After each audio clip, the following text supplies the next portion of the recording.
And effective immediately, Catherine Wilson will be stepping down from Senior Finance Director. The microphone crackled when he said my name. I was still holding the printed quarterly report, both hands wrapped around it.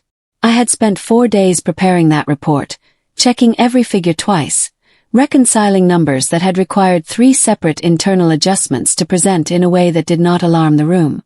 300 employees were staring at me. Daniel Harrington smiled from the podium the way a man smiles when he believes he has just done something clever. It was the smile of someone who had rehearsed a moment and was now enjoying its execution. We need stronger leadership to guide our expansion phase, he said. Leadership that matches the ambition of where this company is going. Polite applause rippled across the auditorium. Someone near the front actually nodded, the way people nod when they want the person at the podium to know they are paying attention and agree with whatever is being said. I felt heat move up the back of my neck and settle at my jaw. He did not look at me when he said it. He looked at the board members seated in the reserved row near the center aisle. He delivered the announcement to them as though I were a stage prop rather than a person standing 12 feet away.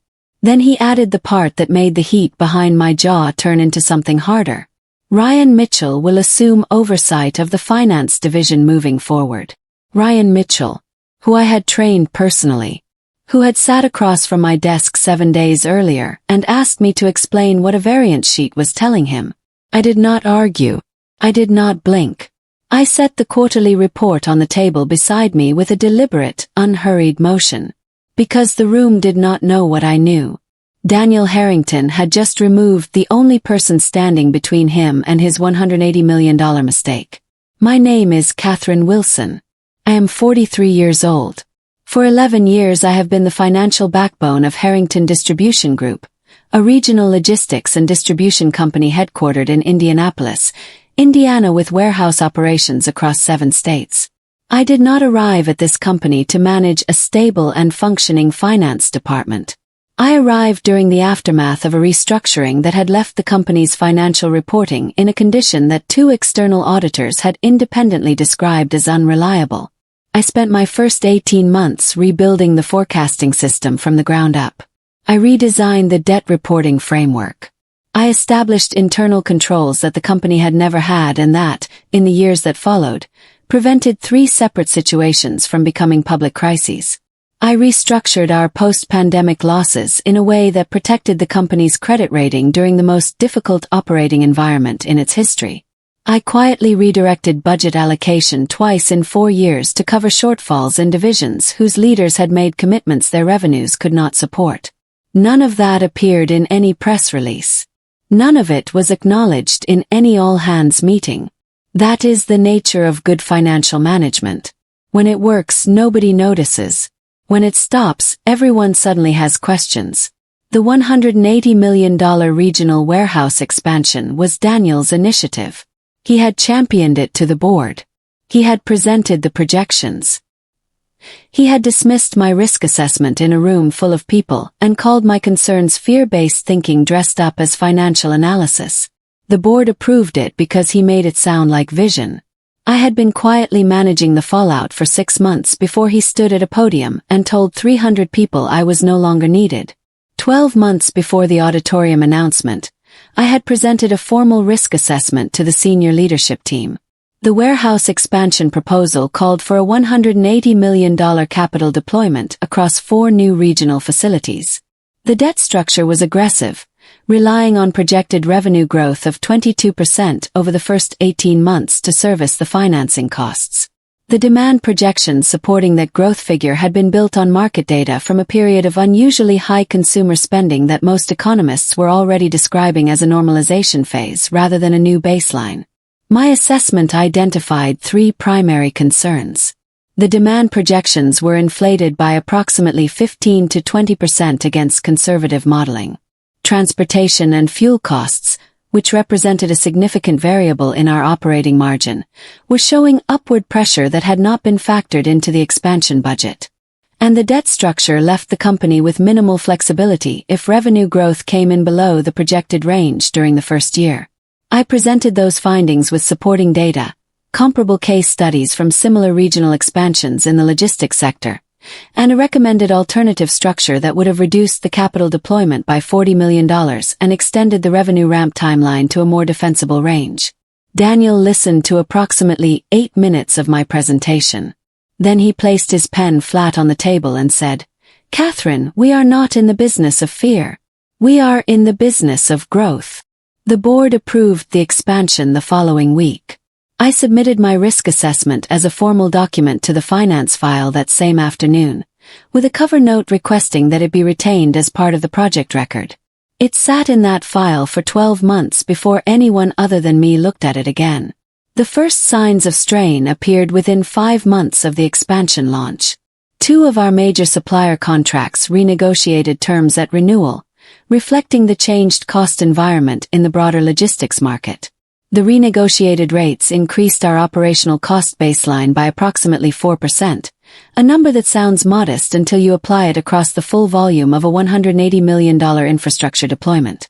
Fuel costs, which I had flagged as a significant variable in my original assessment, increased by 11% over a 6-month period.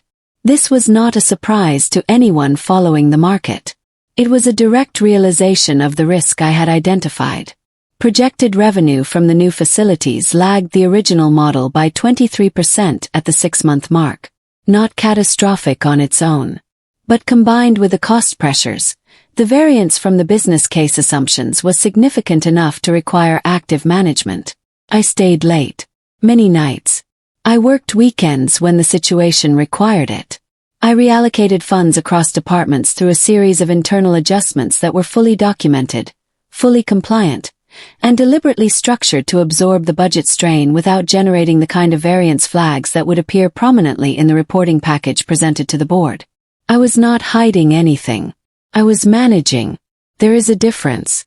The adjustments were real, documented, and reversible. They were the kind of work that a senior finance director does to prevent a developing problem from becoming a visible crisis before there is time to address it properly. The reason I kept the stabilization contained was that I believed the situation was recoverable, and that surface-level alarm would make recovery harder. I was right about the recoverability. I had not accounted for Daniel. Ryan Mitchell began attending my team meetings 4 months before the auditorium announcement. Daniel presented this as a development opportunity. Ryan was talented, Daniel said, and broadening his exposure to strategic finance would strengthen the team's depth. I had no objection to developing a capable team member. I made time for Ryan. I included him in the relevant meetings.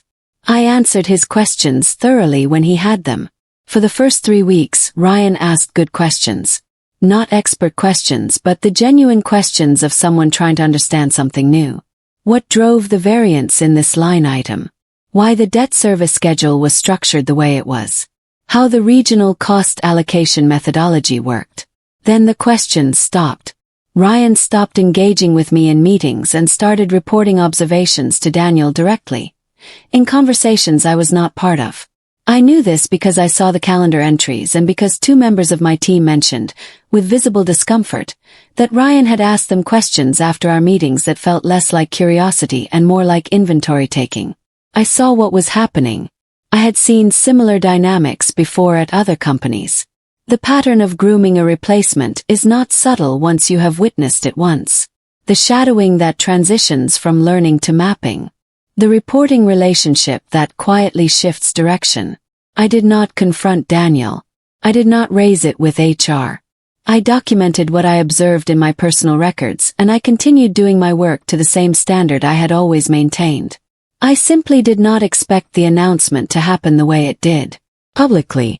In an auditorium. In front of 300 people. That part one had not prepared for.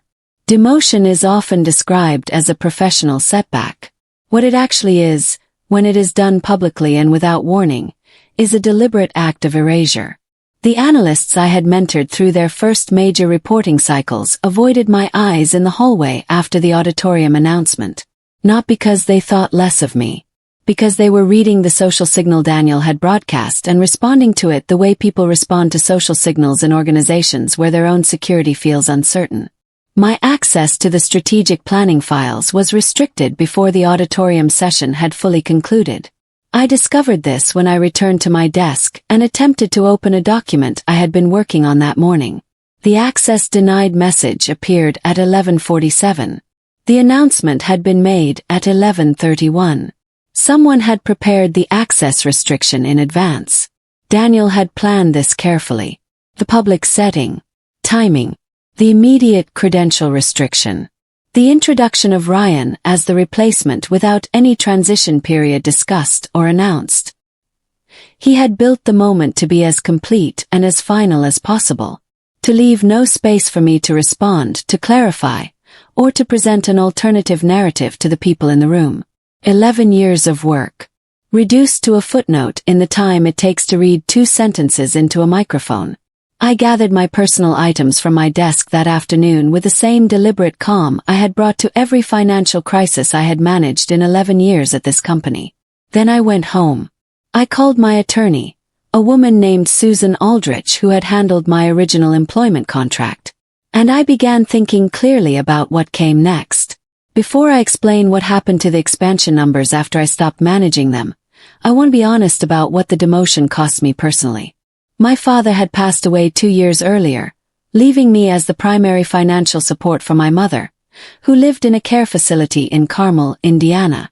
The monthly cost of her care was substantial. It was manageable on my senior finance director salary.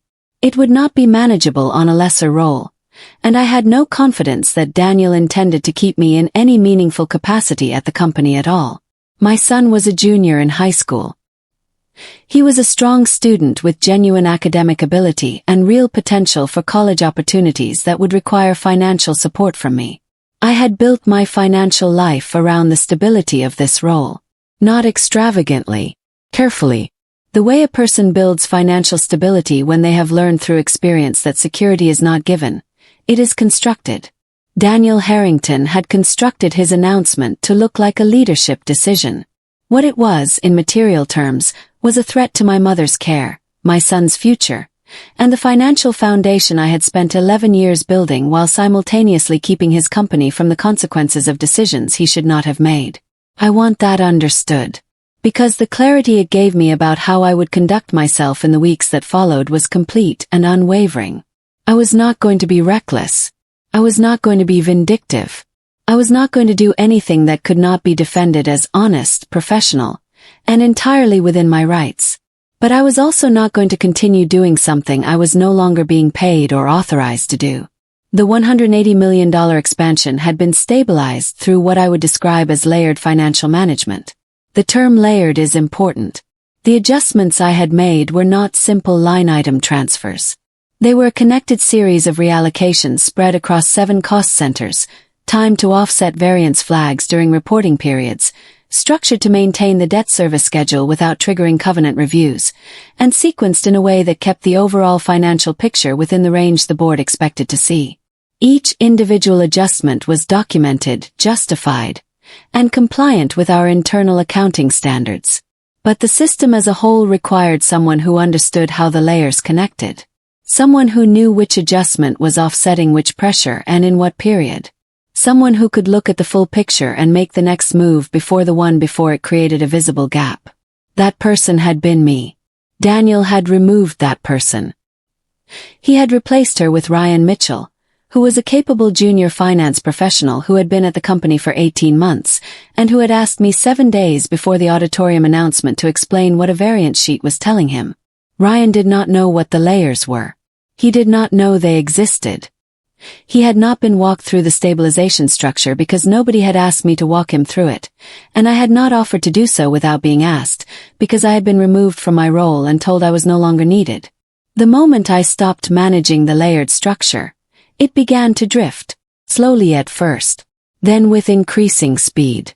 I want to be precise about what I did and did not do after my demotion. I did not contact any member of the board to share my concerns about the expansion. I did not reach out to any investor or external party. I did not access any company system I had not been given continued authorization to use. I did not speak to any member of the media. I reported to the reduced role Daniel had assigned me, which involved routine financial reporting with no strategic authority and no access to the files I had previously managed. I completed the work that was assigned to me accurately and on time. What I did not do was continue performing the unassigned, uncompensated, invisible stabilization work that had been keeping the expansion from showing its true numbers in the company's financial reports. That work had been part of my senior finance director role.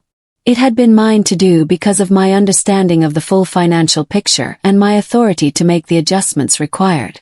I no longer held that role. I no longer had the authority. I no longer had the access. And so I simply stopped. Not out of spite. Not as a strategic decision to harm anyone. But because continuing to do work I was not authorized to do, using access I did not have in a role I did not hold, would have been improper and potentially illegal. The stabilization structure I had maintained for 6 months began its natural drift toward the numbers that had always been underneath it. Ryan was now responsible for the finance division. He was about to see what was actually there. Ryan submitted his first independent earnings projection 3 weeks after the auditorium announcement. I saw a summary version of it through the routine reporting I still had access to in my reduced role. The projection was polished. The formatting was professional. Ryan had clearly worked hard on it and believed it represented an accurate picture of the company's financial position. It was optimistic in ways that told me he had not found the underlying variance yet. The internal ledger, without my adjustments running in the background, was now reflecting numbers that were closer to the actual operational reality of the expansion. The gap between what the business case had projected and what the facilities were actually generating was no longer being offset by the reallocation structure I had built.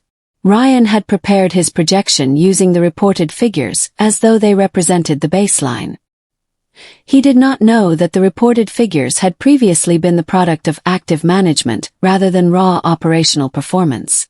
Daniel reviewed Ryan's projection, approved it, and submitted it to the board package. Neither of them noticed the gap between Ryan's projection and the trajectory that the underlying numbers were actually on. But the underlying numbers were patient. They did not disappear simply because nobody was looking at them. They accumulated quietly, period by period, waiting for the moment when a projection built on managed figures met a reality built on unmanaged ones. That moment was coming faster than either Daniel or Ryan understood. The first external flag came during the earnings preparation cycle. A senior analyst at one of our primary investor relations firms was reviewing the pre-earnings documentation and contacted Daniel's office with a question. The question was framed professionally and without alarm, but its substance was precise. The revenue growth trajectory in the current quarter's projection did not align with the debt service schedule established at the expansion's financing close. If revenue was tracking at the projected rate, the debt service coverage ratio should have been showing at a certain level. It was not showing at that level. The analyst asked for clarification on the variance. Ryan was asked to respond. He prepared a response that addressed the surface question without resolving the underlying concern, because he did not yet understand what the underlying concern was pointing toward. Daniel reviewed Ryan's response and approved it. I was not copied on any of this. I learned about it later through the formal review process. But I heard through a former colleague on the finance team that Daniel had seemed irritated rather than concerned when the analyst's question arrived. He had described it as routine inquiry management and told Ryan to keep the response brief and confident. Brief and confident is an appropriate approach to routine inquiry. It is not an appropriate approach to a structural discrepancy in the debt coverage ratio of a $180 million expansion. The distinction between those two situations was exactly the kind of judgment that 11 years of experience produces. Ryan did not yet have 11 years of experience. The external auditors arrived for their scheduled quarterly review 6 weeks after the auditorium announcement. Quarterly external audits are routine. Every company our size goes through them. The audit team was professional and thorough, as they always were, and they began their review with a standard request for supporting documentation on asset valuations across the regional operations. The regional warehouse facilities were the newest and most significant assets on the balance sheet. The valuation methodology used in the original financing package, had applied projected revenue multiples that reflected the business case assumptions Daniel had presented to the board. Those assumptions, as my original risk assessment had noted, were based on demand projections that were inflated relative to conservative modeling. The auditors requested the underlying support for the asset valuations. The underlying support traced directly back to Daniel's original expansion proposal and the revenue projections it had contained. The auditors submitted a formal clarification request, asking the company to reconcile the current operational performance data with the valuation assumptions in the asset registry. The performance data, without my adjustments running to smooth the reported figures, showed a gap that was difficult to explain within the original valuation framework. The clarification request was signed by the lead audit partner and copied to the board audit committee chair. The audit committee chair brought it to the full board. And for the first time since the expansion had launched, the board was looking at numbers that had not been managed before they reached the boardroom. Arthur Benton was the longest-serving member of the Harrington Distribution Board. He had been on the board for 14 years. He had been present for every major financial decision the company had made in that time, including the expansion approval. He had a background in operations finance from his career before joining the board, and he read financial reports the way people read them when they have spent decades understanding what the numbers underneath the numbers are actually saying. Arthur sent an email to Daniel 4 days after the auditor's clarification request was distributed to the board audit committee. The email was 3 sentences. It asked why the senior finance director had been removed from her role during a period of active expansion leverage. It asked who was now responsible for the layered debt management that had been referenced in the previous quarter's internal finance review. And it asked for a meeting within 48 hours. Daniel's response described my departure as a leadership alignment decision made in the best interest of the company's strategic direction. Arthur did not reply to that email. He called Susan Aldrich's office instead. He had found her name on the documentation I had submitted when I first joined the company, where she was listed as my legal representative for employment matters. He asked Susan whether I would be willing to speak with him. Susan called me within the hour. I told her I was willing to speak with Arthur Benton, and I told her I would bring the documentation I had been maintaining since the expansion launched. Without my adjustments running in the background, the quarterly financial picture that emerged for the board's review showed a $38 million shortfall projection against the original expansion business case. $38 million is not a company-ending number for an organization of Harrington Distribution size. But it is an alarming number when it appears in a quarter that was supposed to show the expansion beginning to generate positive returns on its investment. More significantly, the shortfall projection was tied directly and traceably to the specific variables I had flagged in my original risk assessment 12 months earlier. The demand projection variance, the fuel and transportation cost pressure, the debt service coverage gap. Each one of those items had a corresponding entry in the risk assessment document I had submitted to the finance file on the day the board approved the expansion. The document was dated. It was signed. It carried a formal submission reference number from the company's document management system. And sitting beside it in the finance file, visible to anyone who looked at the metadata, was the record showing that Daniel Harrington had accessed and read the document 4 days before dismissing my concerns in the leadership meeting. He had read it. He had understood it enough to read it. And he had gone into the board presentation and presented projections he had been told in writing were not supportable. Arthur Benton spent 90 minutes with that file before he called his second board member. The internal finance review was initiated quietly. I received formal notification through Susan that the board audit committee had launched an internal review of the expansion's financial management history, and that I had been identified as a material witness given my role during the relevant period. The review team asked for all documentation I had prepared relating to the expansion from its inception through the date of my demotion. I provided everything. The original risk assessment from 12 months ago. The 6-month performance tracking report I had compiled internally. The reallocation documentation showing every adjustment I had made to manage the budget strain, with a supporting rationale for each one. The internal communications in which I had flagged ongoing concerns to Daniel during the management period. All of it was time-stamped. All of it was organized chronologically. All of it was consistent with the documentation in the company's own systems. The review team spent 3 days with the material before their lead analyst contacted Susan to ask a clarifying question. The question was whether the reallocation structure I had built was designed to conceal the expansion's underperformance, or to manage it within recoverable parameters while the situation stabilized. I answered through Susan in writing. The structure was designed to manage a recoverable situation. Every adjustment was documented and reversible. The intent was stabilization, not concealment. The documentation itself demonstrated this, because concealment does not leave a paper trail of the thing being concealed. The review team noted my response and continued their work. Ryan came to find me on a Tuesday afternoon, 3 weeks into the internal review. He waited until most of the floor had gone to lunch. He came to the smaller office I had been assigned in my reduced role, knocked on the open door, and stood in the doorway with the expression of someone who has recently learned something that has changed how they understand a situation they thought they already understood. I didn't realize the debt layering was this complex, he said. He did not say it with accusation. He said it the way someone says something when they are trying to communicate that they have been operating with incomplete information and have only just discovered how incomplete it was. I looked at him for a moment. Ryan was not a bad person. He was not malicious. He had been placed in a role he was not ready for by a man who needed someone agreeable more than he needed someone capable, and he had tried to do the job with the tools he had. You weren't supposed to, I said. Not yet.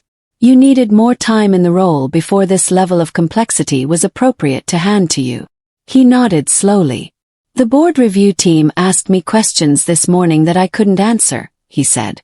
Questions about the reallocation history and why certain adjustments were structured the way they were. What did you tell them? Yes. I told them I didn't know, he said. And that I thought they should talk to you. I appreciated his honesty. It was more than his supervisor had offered me.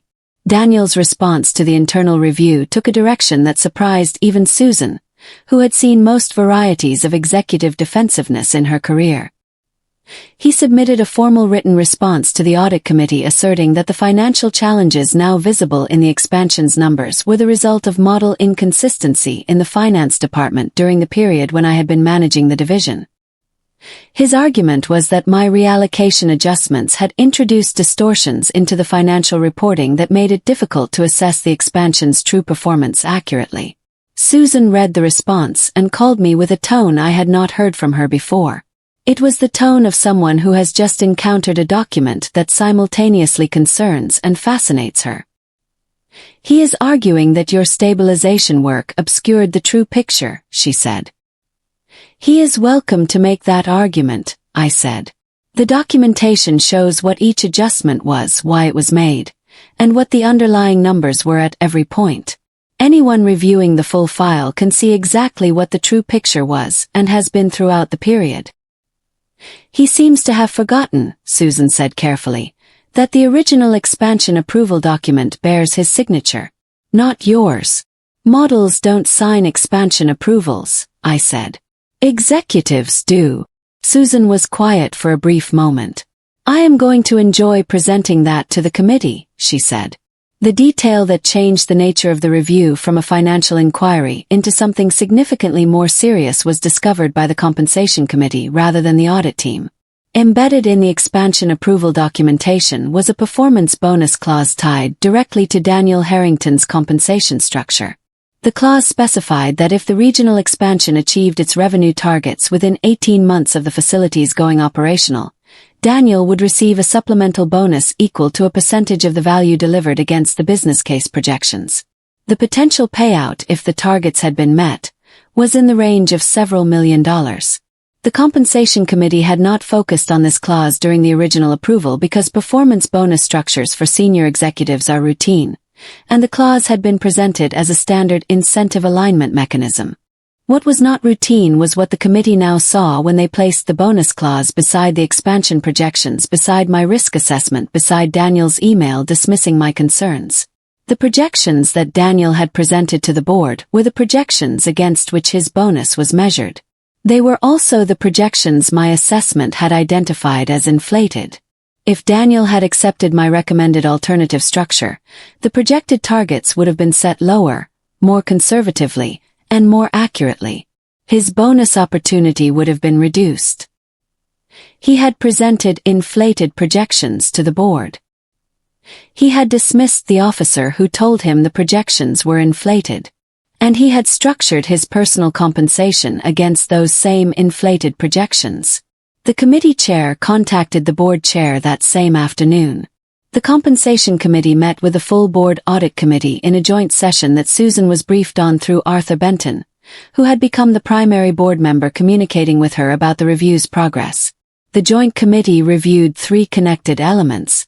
The first was the asset overvaluation identified by the external auditors, which traced back to the demand projections in Daniel's original expansion proposal.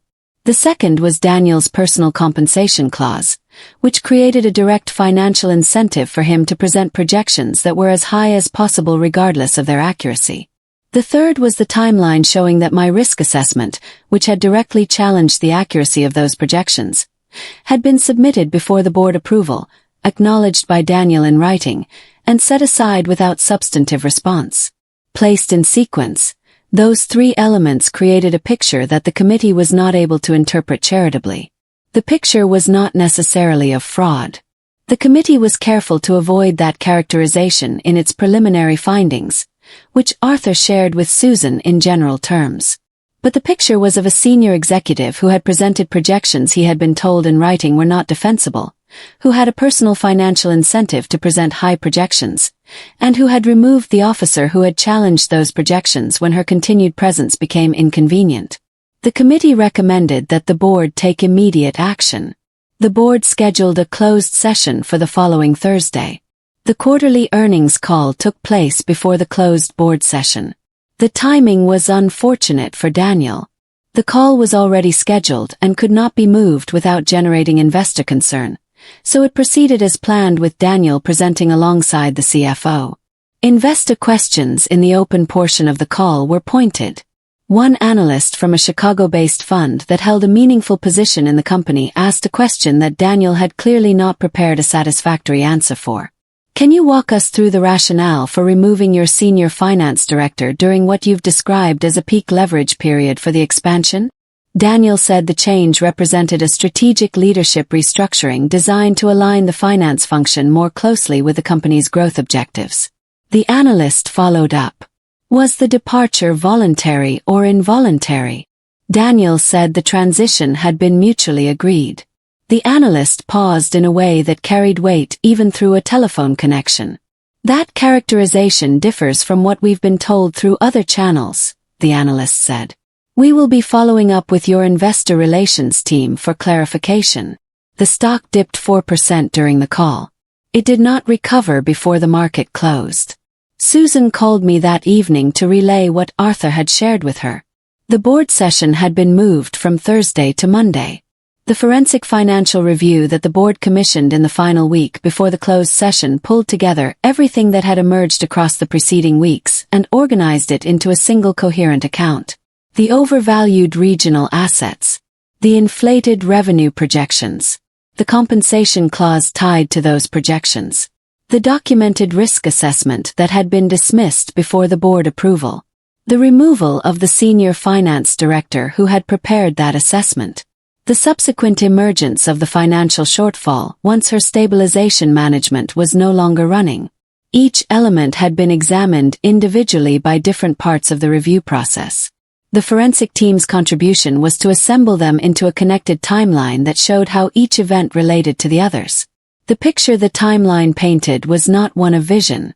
It was one of ego operating in the absence of accountability. A senior executive had championed a major initiative that served his financial interests. He had dismissed the internal expertise that questioned its soundness. He had benefited from the invisible management work of the officer he would later remove. And when that officer's presence became a threat to his narrative, he had eliminated her publicly and without apparent consideration of what her absence would reveal. The forensic report did not use the word fraud. It used the phrase failure of fiduciary responsibility and the phrase misrepresentation of material projections to the board. Arthur Benton told Susan that the language in the report was, in his 14 years on the board, among the most serious he had seen applied to a sitting executive. The board session was not going to be a routine review. The closed board session lasted 6 hours. Susan was not present. I was not present. I received a summary through Arthur the following morning, delivered through Susan with a formality that told me something significant had been decided. The board had voted on 4 resolutions. The first resolution placed Daniel Harrington on immediate administrative leave, pending a full investigation into the matters identified by the forensic review. The vote was unanimous. The second resolution formally paused the expansion's next phase, which had been planned to add 2 additional facilities to the 4 already operational. No further capital would be deployed until the financial situation was fully assessed. The third resolution opened a formal compensation review examining the bonus clause, and whether the circumstances of its creation and Daniel's subsequent actions constituted a conflict requiring recovery of any compensation already paid under its terms. The fourth resolution formally validated my original risk assessment as an accurate analysis that had been improperly dismissed, and entered that validation into the official board record. That fourth resolution was Arthur Benton's initiative. Susan told me that when she relayed it, my name was read into the board record as the author of an assessment that had been correct, not celebrated loudly, not accompanied by apology or ceremony, simply acknowledged in the official record of the company's governance as having been right. For 11 years I had worked in the invisible space between good financial management and disaster. It was the first time my name had been spoken in that room with respect attached to it. Daniel's administrative leave became permanent within 3 weeks. The board cited failure of oversight and failure of fiduciary responsibility in the formal communication that went to the company and to the relevant regulatory filings. His employment contract was terminated for cause, which had specific implications for his severance entitlement and for the compensation review the board had opened. The bonus he had structured the expansion projections to reach was formally rescinded. The compensation committee determined that the conditions under which the bonus clause had been approved, specifically the reliance on projections the board had not been told were contested, constituted a material misrepresentation that voided the entitlement. The expansion plan was formally restructured under the interim leadership of a finance committee the board appointed directly. The restructured plan reflected a significantly more conservative revenue assumption and an extended ramp timeline that was, in its key parameters, close to the alternative structure I had recommended 12 months earlier. An internal communication went to all employees the following week. It was carefully worded. It did not detail every finding of the forensic review, but it stated clearly that the company had conducted a thorough examination of the financial management history of the regional expansion, that the examination had confirmed concerns that had been raised internally prior to the expansion's approval, and that those concerns had been raised by Catherine Wilson, Senior Finance Director, whose analysis had proven accurate. My name was in that communication, not as a footnote, as the person who had been right. Arthur Benton called Susan on a Wednesday morning and asked for a meeting with me at my earliest availability. The meeting took place at the company's headquarters, in Arthur's office on the executive floor. Susan was with me. 2 other board members attended, including Helen Crawford, who chaired the compensation committee and had been the primary driver of the bonus clause investigation. Arthur opened the meeting directly, which I had come to understand was his characteristic approach.